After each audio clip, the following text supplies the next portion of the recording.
because Joe Biden is very much alive and running for re-election. What's up, guys? It's your boy Benny. To call the debate last night a dumpster fire for Joe Biden would be an insult to all dumpsters that are currently on fire. To say that it is indeed probably the greatest political disaster, man-made political disaster in human history would probably be more correct. Check this out. This is Joe Biden's friends, his best friends at the New York Times. This is what the New York Times looks like this morning. President Biden is my friend. He has to drop out of the race. Biden cannot go on like this. I'm hearing high anxiety from Democrats. President Biden, it's time to drop out. This is what it looked like. Biden won, Trump won. This is the New York Times. The New York Times, the people responsible for actually creating the Joe Biden residency in the White House, along with Politico. Biden is toast. Biden is toast. Democrats in full freakout mode after debate performance. Democrats are so sad about this debate performance. They're openly talking about jumping off bridge. They're talking about ending it all.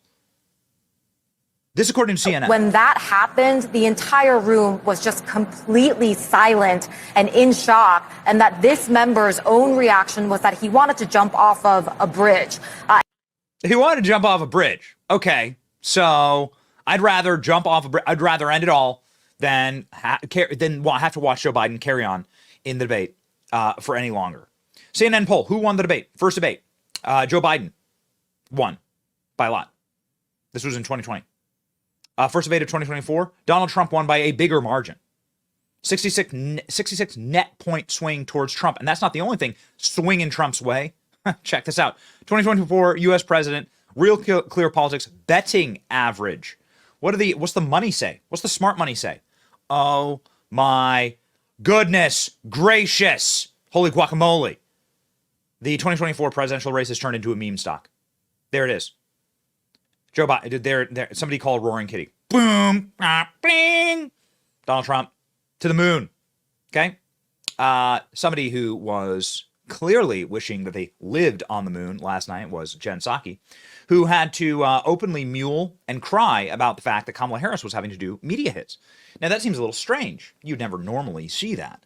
There are surrogates that you send out. You know, Gavin Newsom was greasing around with his little lizard skin outfit last night. All these other like weird kind of dorky surrogates, these orc-like creatures walking around lying for Joe Biden. They didn't really do much media last night. In fact, it's kind of funny. The ongoing thing where like the Biden team wouldn't talk to the press. They were so embarrassed. But Kamala Harris was trotted out as a sacrificial lamb to talk to the press. And her interview was so unhinged on CNN. Even Jen Psaki saying, this is not good. You know, I don't know what they have up their sleeves, but that's what they need. I will also say, and I don't know the answer to this, so I'm posing it to you all know. I don't know when the vice president agreed to come on MSNBC. I don't know if it was long before the debate, perhaps. If it wasn't, you don't send the vice president of the United States out if you won the debate, typically. You could hear a pin drop in the room. Okay, so here we go. Ladies and gentlemen, Kamala Harris coming out. She did an MSNBC hit and she did a CNN hit. And Kamala Harris went on CNN and was utterly unhinged. Okay, here we go. Anderson Cooper versus Kamala Harris. Anderson Cooper just ever so lightly pushing back on the fact that Joe Biden crapped himself on stage again and again and again. I think one time even audibly. And Kamala Harris having what can be only be described as a unhinged meltdown on CNN. These people are not well. The first debate of the 2024 presidential campaign is now history. The fallout from it is just getting started. Joining us now is Vice President Kamala Harris. Madam Vice President, thanks for being with us.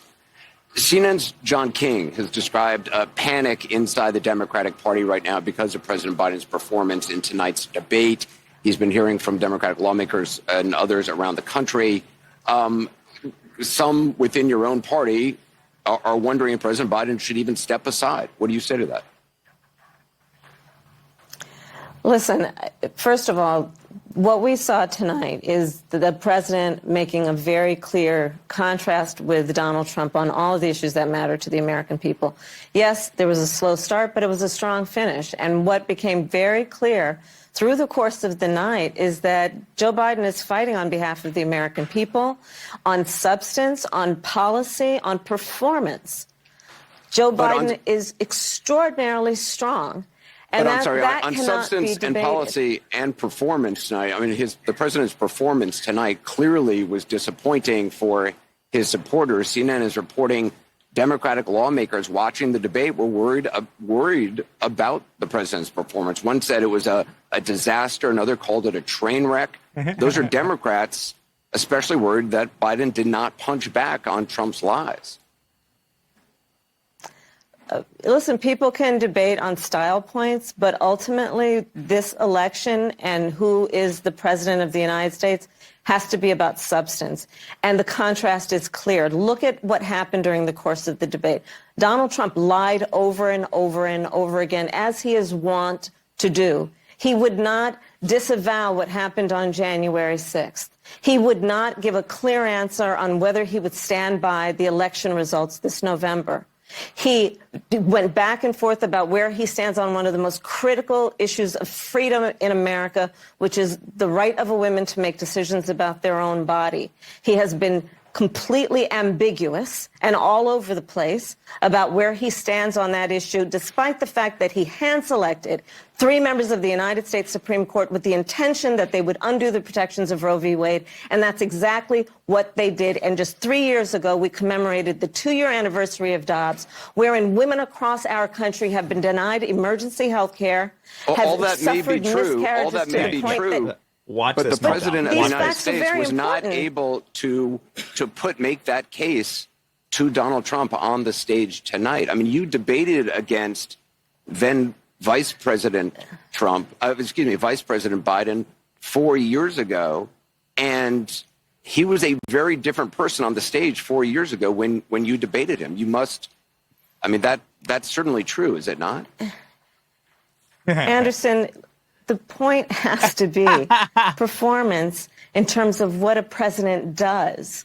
A president who incites an insurrection against the Capitol. No, but I got the point that you're making about a 1.5 hour debate. They're not used to being tonight. challenged. They're not used to being challenged. I'm talking about 3.5 years of performance in work that has been historic. Look at her go. Look at her go. The other guy, is that the other guy on the debate stage. The person that you saw on the debate stage that has, for the last 3.5 years, up until today, performed in a way that has been about, whether it be in the Oval Office, negotiating bipartisan deals so that we have an infrastructure, a real infrastructure plan where we're putting trillions of dollars on the streets of America to upgrade our infrastructure. Whether it be the person I see in the Oval Office who is meeting with heads of the military and the intelligence community and in the Situation Room, ensuring the safety of America. The person I see in Joe Biden on the world stage, convening world leaders who often ask for his advice, most recently just during the G7 conference. So I'm not going to spend all night with you talking about the last 90 minutes when I've been watching the last 3.5 years of performance. But this was a debate that your campaign wanted. You pushed for this debate at this moment. Obviously, I mean, you can't honestly say, I mean, can you say that you are not concerned at all having watched the president's performance tonight? It was a slow start. That's obvious to everyone. I'm not going to debate that point. I'm talking about the choice in November. Her voice I'm goes talking up. about one of the most important elections in our collective lifetime. And do we want to look at what November will bring and go on a course for America that is about a destruction of democracy, electing a man who has said he'll be a dictator on day one? Or do we want to continue on a course that's about strengthening America's economy, building and creating 15 million American jobs, over 800,000 manufacturing jobs? I got that this is the afterplay for the debate, this conversation that I'm in, and I understand why everyone wants to talk about it, but I think it's also important to recognize that the choice in November between these two people that were on the debate stage involves extraordinary stakes. And there's one person on that stage who has the endorsement of their vice president. There she is. 6 minutes into the interview. She can get the line out. She did the same stupid line on MSNBC. Two people on that debate stage, only one of them has the endorsement of his vice president. And let's not forget that. Let's not forget that. Very awkward. Very awkward. Look at this. New poll goes deep on Kamala Harris's liabilities as a potential president. Apparently, everyone hates her. So Kamala Harris, like, just deeply unpopular. Look at these unfavorables on Kamala Harris. This idea that, like, you can do the swap with Kamala Harris and that she's going to win is not true. Although I got to tell you, like, they're going to do the swap. They got to figure it out. They can't tweet through this one. The winner of tonight's debate, says the Democrats. The winner of tonight's debate, haha, clown show. Don't believe me? Just ask CNN right now. Source. It's about to be the largest ratio in history. Joe Biden. What a moron. What a clearly, like, low intelligence, low IQ person. Man, like, you people, you really are dumb. And you deserve this. You deserve this. Okay? You deserve this. And no amount of screaming Kamala Harris is going to change that. What a night. What a moment. America first, ladies and gentlemen. Keep on rolling. We out here. Kamala Harris, somebody sent her a Xanax. It's your boy Benny. Like, share, and subscribe. See ya.